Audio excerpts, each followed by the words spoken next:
এটি গণিত বিষয়ক একটি সহজ টিএলএম, যার মাধ্যমে 3 অঙ্কের সংখ্যা গঠন, মানের ঊর্ধ্বক্রম, অধক্রম, ক্ষুদ্রতর সংখ্যা, বৃহত্তর সংখ্যা প্রকাশ করা যায়।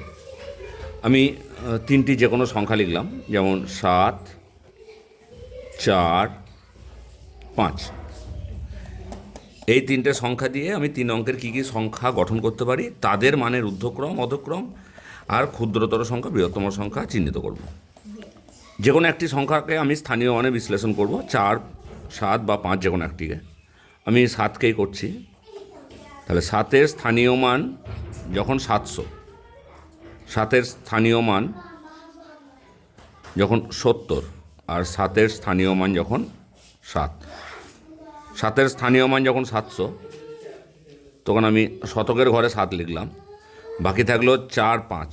তাহলে একবার 5, 4 আর একবার 4, 5, অর্থাৎ 754, 745। 7-এর স্থানীয় মান যখন 70, 7টাকে মাঝে লিখছি, একবার 4 আগে 5 শেষে, এককের ঘরে 5, 4। 7-এর স্থানীয় মান যখন 7, তখন 4, 5, 5, 4, অর্থাৎ 457, 547। আমি মানের ঊর্ধ্বক্রমে সাজাবো, অর্থাৎ একদম ছোট থেকে বড়। তাহলে ছোট সংখ্যা বলতে আমরা দেখব শতকের ঘরে 4, এটা সবচেয়ে ছোট সংখ্যা। এই দুটো ছোট ক্ষুদ্রতর সংখ্যার মধ্যে 7 আর 5 দশকের স্থানীয় অঙ্ক, 5 যেটা সেটা ছোট হবে।